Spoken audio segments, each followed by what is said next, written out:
Assalamu alaikum boys and girls. Last time we discussed about the law of inertia or first law of motion. We also discussed about the balanced and unbalanced forces. Just give a quick revision. I have considered two examples. Suppose a submarine whose mass is 1000 kg is sinking in the water at a constant velocity of 2 meters per second. Is sinking down at a constant velocity of 2 meters per second. What is the resultant force acting on it? Or what is the unbalanced force? Is there unbalanced force? Is there resultant force on it? As we discussed yesterday, then if the forces are balanced, then this velocity does not change. If the body is at rest, it remains at rest. If the body is moving, it continues moving with the constant velocity. Because it is moving with the constant velocity, so the resultant force on this submarine is zero. And our unbalanced force is zero. So resultant force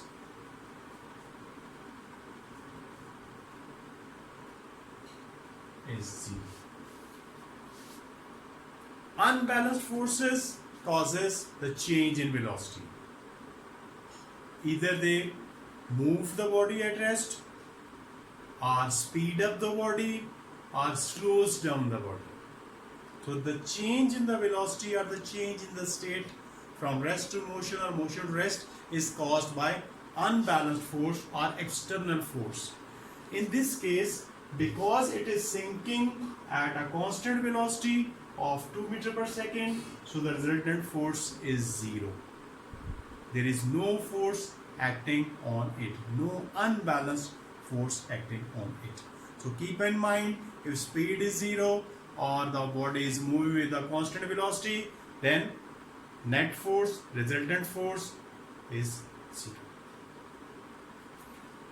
A jet is flying at a constant height. Constant height means its height is not increasing or decreasing. It means its downward force, remember, is weight of the plane, and upward is the thrust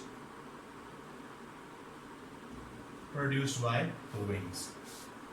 If weight is more than thrust, then it should fall or its height decreases. If thrust is more than weight, then it should lift.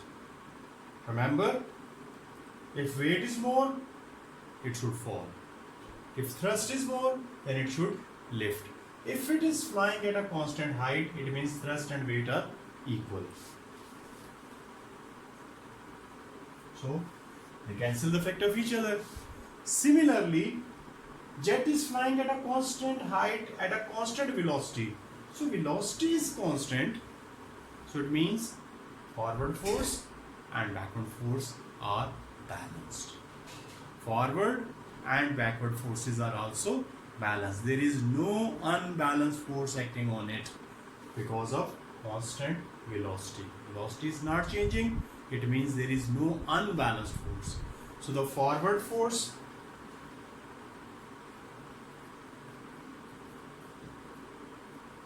is equal to backward. So forward and backward cancel the effect of each other. Upward and downward cancel the effect of each other.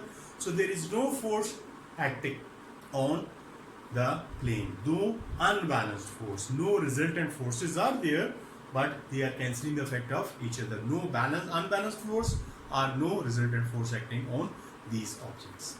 Okay? So keep in mind, if velocity is constant, unbalanced force or resultant force. Velocity is constant, height is not changing, so the forces are zero. They are balanced.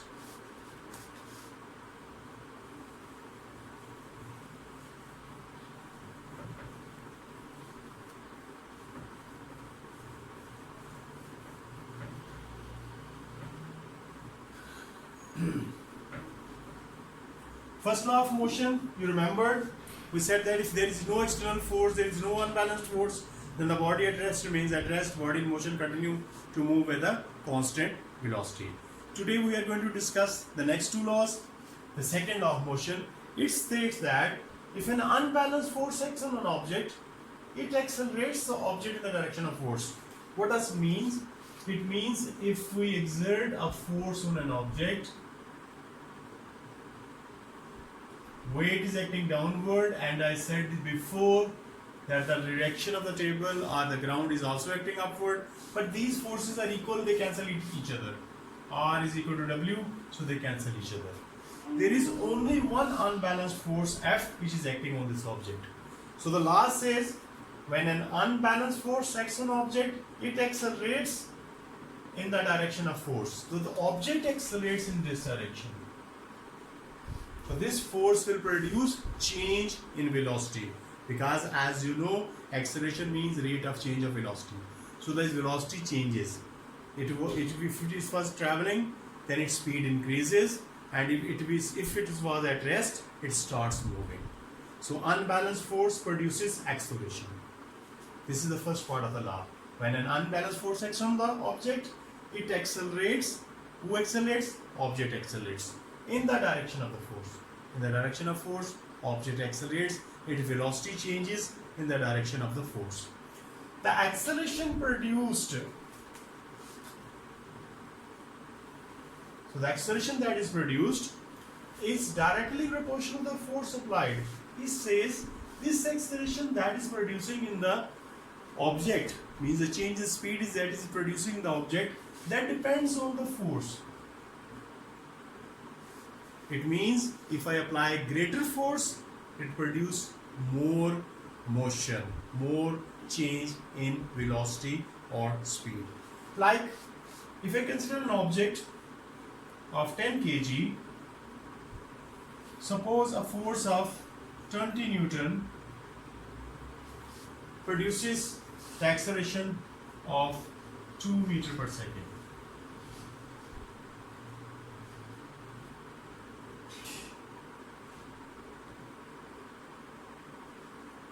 But if I take an object of 20 Newton kg and I apply the same force on it, then acceleration would be less. Sorry, let me change the example. If I use the same mass but I've doubled the force,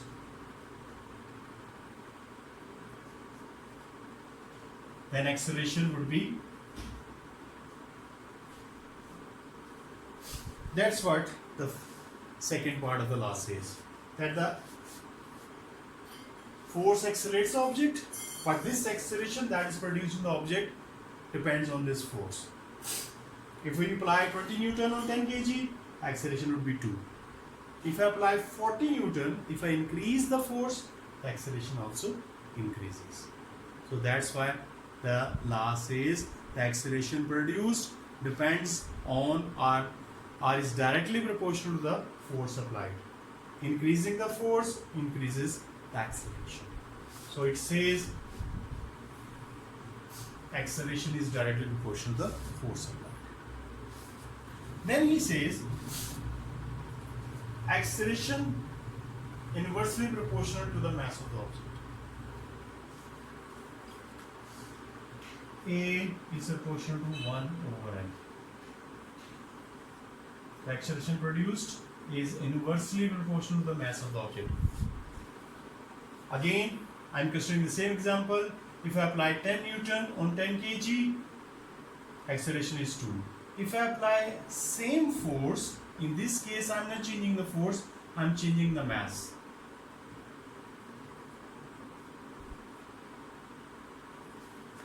If I increase the mass, then the acceleration will decrease. In the first case, we said if we increase the force, keeping the mass same, if we increase the force, acceleration increase. But now we are saying because acceleration is inversely proportional to the mass, if we increase the mass keeping the force constant, then on increasing the mass, the acceleration decreases. So increase in mass decreases acceleration. So in the first case we said that in the first case we considered same mass, but we increase the force, and we said acceleration increase from 2 to 4. But in second case I said I'm keeping the force same, but I'm changing the mass. So increasing the mass decrease the acceleration. That's what the second last use. Unbalanced force produces acceleration, but that acceleration depends on the force applied. Greater force produces greater acceleration, but if the mass increases, then acceleration decreases. Whenever acceleration is inversely proportional to the mass. Unbalanced force produces acceleration, and this acceleration is directly proportional to the force and inversely proportional to the mass of the object. And that's what we have considered in two examples, that if we keep the mass constant,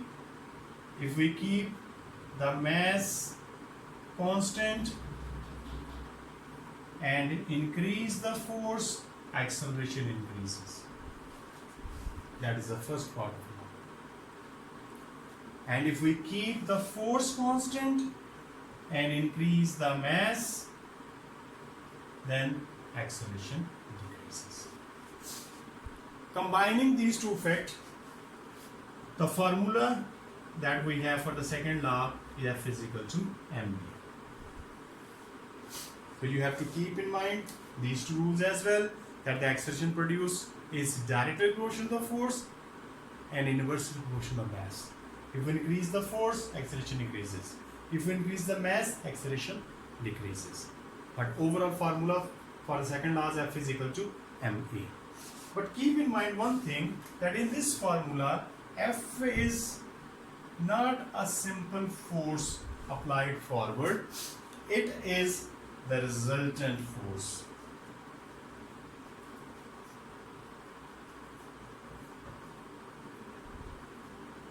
You know how to find the resultant force. You have to find the effect of forward and backward forces. You have to count all the forces. M is the mass and A is the acceleration. Problem is, while solving the problems, the student make mistake. They only consider the forward force acting on the object. They don't consider the resultant force. You have to take into your account all the forces acting on an object. Remember, this F is not just the forward force, it is the resultant force. You have to count, you have to take into account all the forces acting on this object while solving the problems related to the force and acceleration. Let's have an example.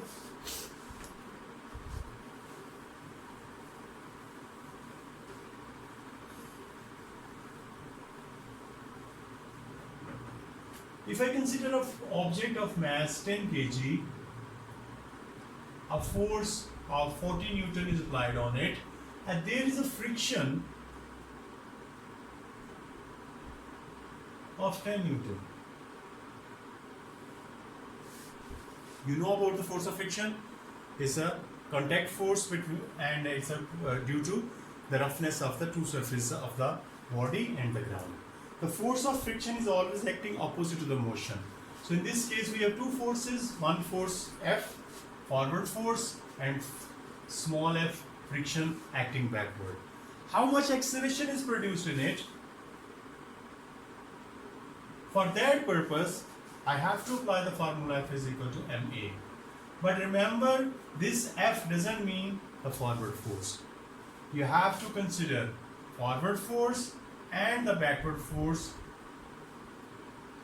40 Newton minus 10 Newton is equal to mass into acceleration. That gives you 30 divided by 10.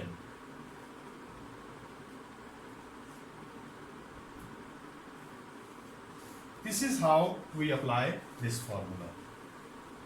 If there is no backward force, then definitely F will be the forward force only. But remember, as I said, in this formula, F doesn't stand for the forward force, it stands for the resultant force. So sum of all the forces acting on the object. Sum doesn't means add. Sum means that you have to consider their direction. If they are acting in the same direction, you have to add the forces. If they are acting in the opposite direction, you have to subtract the forces. So forward force for 40 Newton, backward force for 10 Newton. I have taken forward minus backward is equal to m. So after subtracting the forces, I have divided by 10. So acceleration is 3.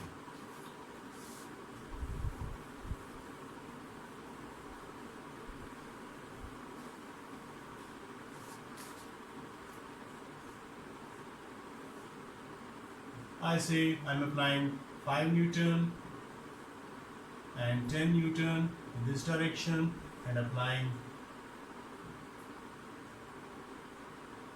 7 Newton in this direction. How much is the acceleration? First of all, I have to find the resultant force.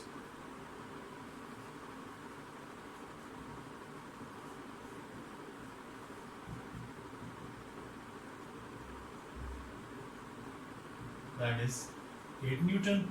So this resultant force is towards the right. So acceleration is towards the right. So how much is the acceleration? Now I'm using F is equal to ma. Because I have calculated the resultant force, so straight away I'll put 8 is equal to, say its mass is 2 kg. 2 into A. So acceleration will be A divided by 2, 4 meter per second square. This is how we apply Newton's second law of motion, and it is very important because it will be applied in this chapter, in the further chapters as well.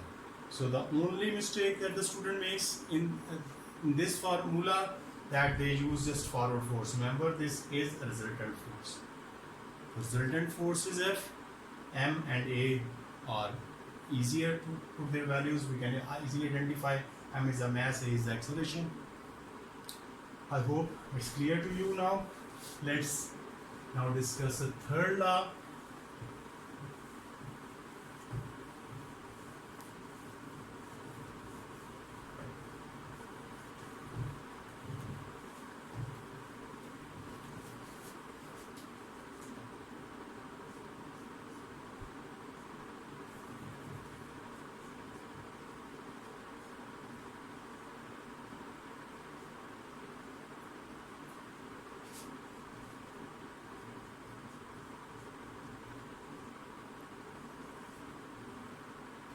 I think everybody is familiar with this law. It simply says action and reaction are always equal and opposite.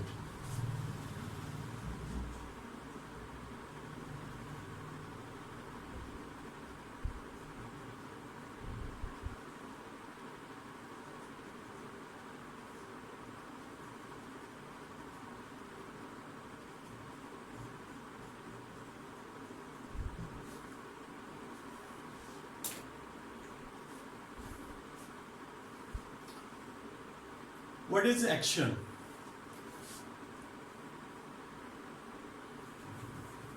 If we hit a ball, throw a ball towards the wall, hitting of the ball is action, and as a reaction, the wall pushes the ball back. So action is hitting of the ball to the wall, and wall as a reaction push the ball back. That is reaction. Similarly,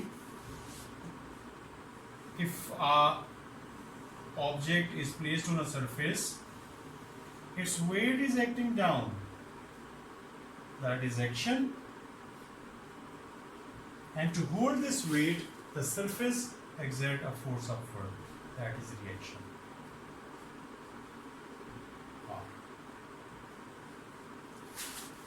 So both they are equal and opposite, as we have discussed in the previous examples as well. weight and reaction on the surface both are equal, that's why the object doesn't move. Even in this case, the action of the ball, if we hit it harder, it bounces with a greater speed. If we strike the ball gently, it bounces less. It is over everyday experience that if we hit a ball on the ground with a greater force, it means the larger action, it bounces more. If we simply drop it on the ground, it bounces less.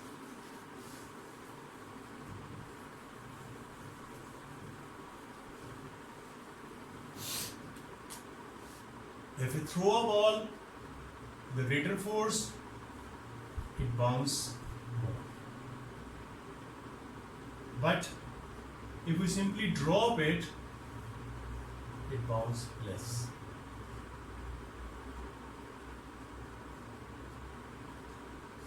Because in this case we exerted a lot of force on it downward, so on hitting, its action is larger, so reaction is also larger. It bounces more. On dropping, the force of hitting action is less, so the reaction is also less. When we walk, we exert a force in the backward direction. We exert force on the backward direction, and as a reaction, we move forward. Over foot, if you consider your foot, you are pushing the ground back, and as a reaction, you move forward as a reaction of the ground. If there is no grip on the ground, your foot slips, then you cannot move. So the action and reaction are always equal and opposite in direction.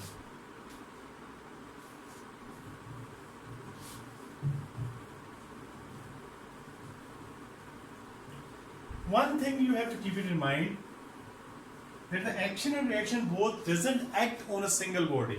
See, the action is of the ball which is acting on the ground, and the reaction is of the ground on the ball. Action and reaction acts on two different bodies. Action is of the ball on the ground, and the reaction is of the ground on the ball.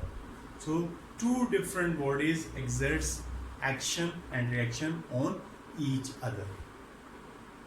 Their direction of action and reaction are also opposite to each other. The directions are opposite and they are acting on the different bodies.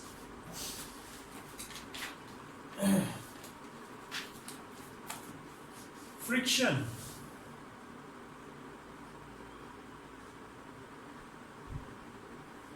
What is friction? If I am moving two hands, they are not touching each other. There is no friction between them. To produce friction, I have to bring them in contact.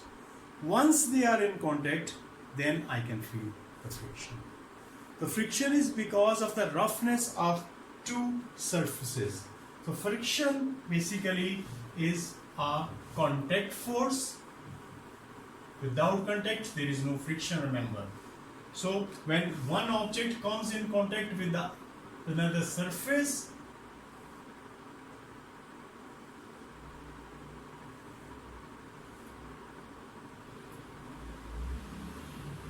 so because of this contact, an opposing force is produced if it is moving. So friction is a contact force.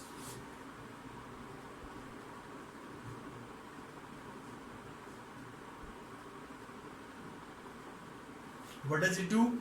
If object is moving in this direction, it slows it down.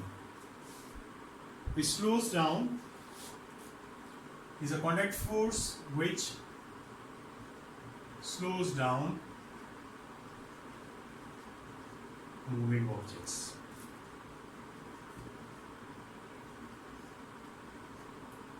Or you can say which oppose motion.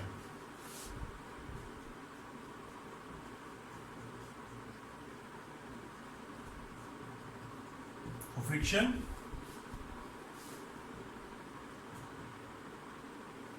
if object is moving toward the right, the friction acts towards the left against the motion, and what it is doing, it is opposing the motion or slowing down the object,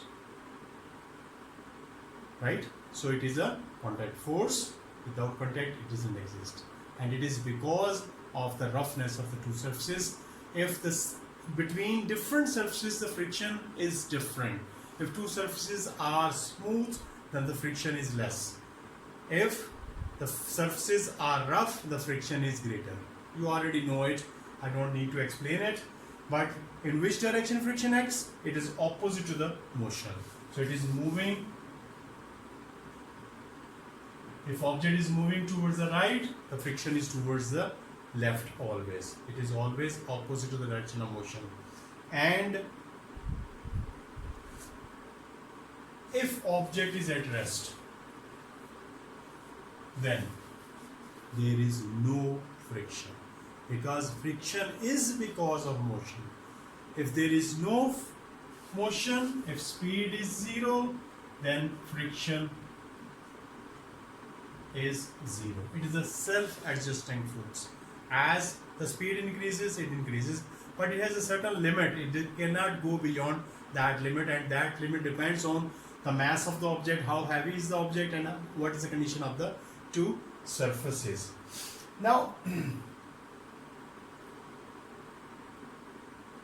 is it useful or harmful? It has many useful aspects.